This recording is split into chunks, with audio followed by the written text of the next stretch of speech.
And when that happens, well, that's when we see lightning.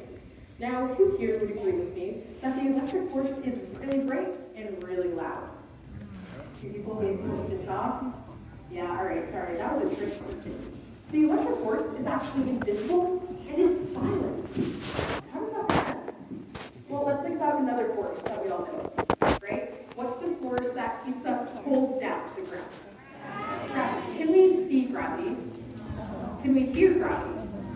No, but we know that gravity exists and we know that it works because I have one on each side of me. The small machines, they're about 3 to 4 feet tall, and they have a copper wire going up the column. This is a Tesla coil, and the way that these Tesla coils work is quite different than a Van de Graaff generator. I'm going to turn them on, and I want to see if you guys can notice some observable differences in the way that these two machines make sparks. Ready? Here we go. So, yeah, these sparks are definitely not as large as the sparks that came out of the Van de Graaff generator, definitely not as loud as the sparks that came out of the Van de Graaff generator, and they're a lot faster or more frequent than the sparks that came out of the Van de Graaff generator. Right now, we're seeing about 120 sparks per second. That's really, really fast. When we watch animated movies, we see about 60 frames per second, and our eyes process that as constant motion. So 120 sparks per second, we can't see those sparks individually. We see it kind of as a constant flow of sparks coming out of these machines. Now, I can do something pretty cool with these Tesla coils using a tool that we have here at the Museum of Science called a light bulb. Now, with this light bulb, I'm going to walk over to the Tesla coil to my right, and what you'll see is something happens to the Tesla coil once I get near, or something happens to the light bulb once I get near the Tesla coil. Feel free to let me know when you observe this. All right, so it's not plugged into anything, I'm not touching anything, but when I get close enough to the Tesla coil, well, this light lights up. What's going on here? Well, we can explain it with the electric force. Right now, there are sparks moving through the air. What's causing those sparks is electric charges leaving the top of the Tesla coil and moving through the air. But the electric charges don't stop at the tip of those sparks. They continue through the air around the sparks, and when some of those electric charges come in contact with this light bulb, they cause the light bulb to light up. I'll do it on the other side, so my friends on the right side of the figure can also see what happens to this light bulb. All right, so it's pretty cool to look at. I really like showing that. But something else awesome about these Tesla coils is thinking about how they sound. How would you guys describe the sound of the Tesla coils right now? What is it? Yeah, it's a constant buzz. It's been the same the whole time I've had them on. The reason that we're hearing this buzz is because we're hearing each individual spark pop, right? So if we only had one spark per second, we would hear one pop per second. But we're hearing 120 pops per second, which to us doesn't sound like pop, pop, pop, pop, pop, pop, pop, pop. It sounds like a constant buzz because our ears can't process the sound of the pops quick enough. So we're hearing this buzzing sound. Now we can change how this buzz sounds to us if we change the number of sparks per second coming out of Tesla coils. Now I can't make this change on the front two Tesla coils that I have, but I do happen to have a different Tesla coil that I can make this change on. If you all look in the back of my theater on your left-hand side, there's two Tesla coils. Only one of them is going to work today because the front one is under repair. But the large Tesla coil in the back, that's about 8 feet tall, with the two silver donuts at the top, that is going to be the start of the next demonstration. With this Tesla coil, I'm going to do a little experiment. I'm going to incrementally increase the number of sparks per second coming out of the Tesla coil. It looks like two of them not going to work. When I make that change, It's just one. when I increase the number of sparks per second coming out of the Tesla coil. Now it seems like it's warmed up, so I'm going to get started and do this. Before I do that, though, I will say the Tesla coils back there are a lot larger than the Tesla coil that I have in the front of my stage. So the sound is going to be a lot louder. I'm going to put on my headphones. I recommend you all cover your ears. Here we go.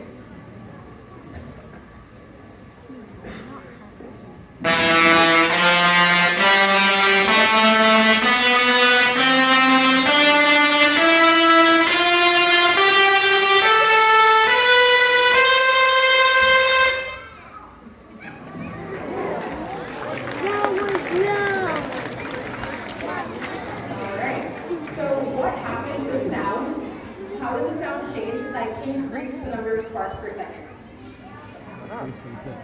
Yeah, the note went higher as I increased the frequency or the number of sparks per second. Now, if we can control what notes these Tesla coils are making, maybe we can make it higher sometimes, maybe we can make it lower sometimes, maybe we can make it go in a familiar rhythm. We could probably make something like music. Does anybody want to hear a song? Yeah. All right. One more time, I'm putting on these headphones. I recommend you cover your ears. Here we go. Which one should you go for?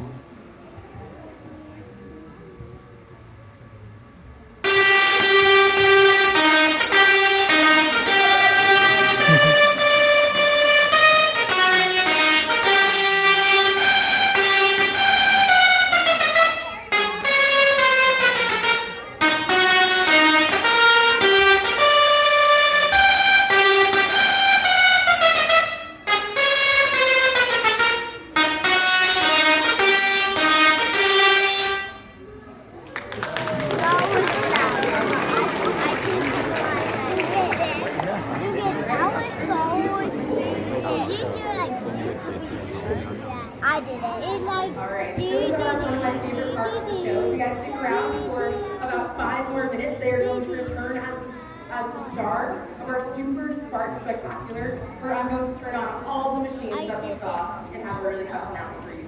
But before we get there, I do want to talk a little bit about lightning safety, right? Lightning doesn't just exist inside of this sphere. In fact, most of the time, when we all encounter lightning, it's going to be in the form of a natural storm. When we see lightning outside, we're actually seeing the same substance that we saw today. When there's an excess of a certain kind of charge in the cloud, maybe from dust or ice that's forming the cloud, some of those charges are going to move from the cloud down to the ground. And they move down to the ground with so much energy that they cause the air to light up. We see lightning. They cause the air to vibrate, which sends a sound wave through the air that we hear as thunder. So it's pretty similar to what we learned about today. But let's talk about how we stay safe from a lightning storm. If there was a storm outside, where do you guys think you should go in order to stay safe? All right. I'm hearing multiple things, a variety of in some kind of building and in a car. Does that about cover it? Yeah. All right. So I think let's talk about going inside of a building first. And that is a great idea.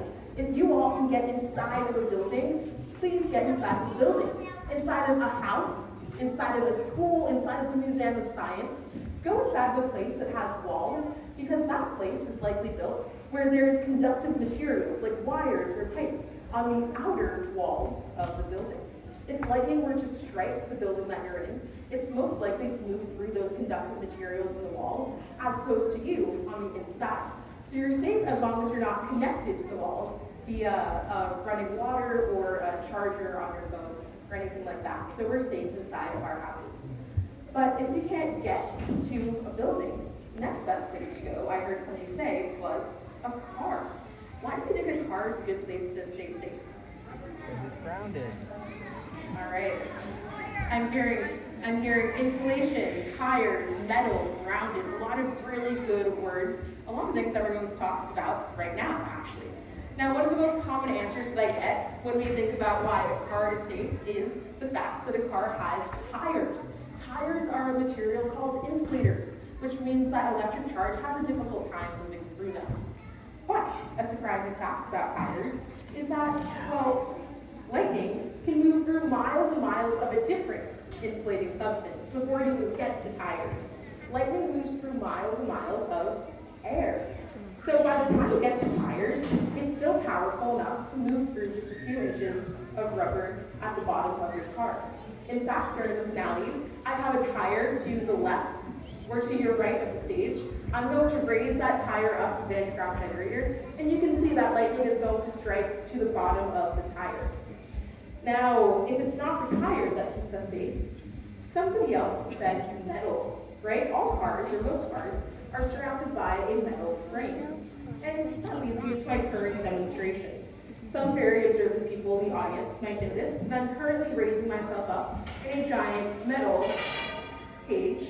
And the reason why why I'm doing that is to demonstrate that perhaps it is the metal that keeps us safe in our cars. I'm raising myself up to be the highest thing in this theater next to our giant lightning shooting machine, our Van de Graaff generator.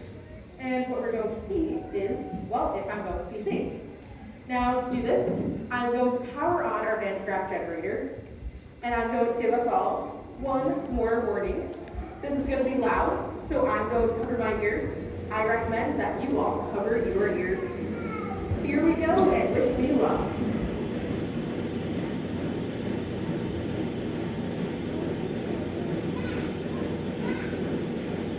Not loud.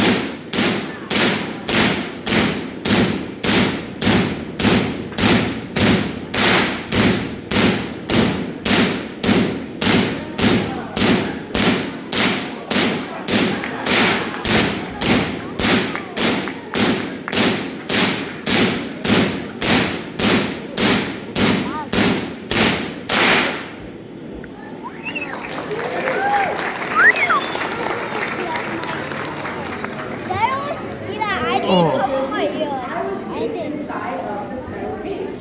And inside of our metal cars, we are in fact safe from lightning. The reason why we're safe is because of something called the skin effect. The skin effect is when there is a fast-moving, rapidly changing burst of energy like a lightning bolt. When it moves through an object that's made of conductive material or metal, it'll move only on the outer skin of the object because there's another force pushing those electrons as far away from each other as they can get, which happens to be on the outside of the metal enclosure.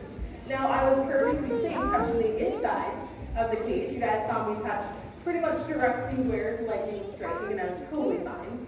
However, if I put my hands through the cage, or if I grabbed the outside of the bars, well, that would have been a shocking ending to today's program. Now, we did most of what I said we would do. We saw some pretty cool lightning demonstrations. We talked about lightning safety. The last thing I have for us all is my Super Spark Spectacular. Now, during this, I'm going to turn on all the machines that we saw today, as well as another one that I didn't have time to talk about. Warning to the people on the set, the meter's going to get loud over there. But this finale will be the formal end of the program. You guys are welcome to stick around and ask any questions that you have. I'll just ask that you stay off the stage and I'll come to you to talk. Otherwise, if you guys are ready to get going and keep exploring the rest of the museum, I hope you have a great rest of your day at the Museum of Science. All right, so with that, everything is warming up. For the last time today, my name is Morgan, and I'm putting on my headphones, and I recommend that you all cover your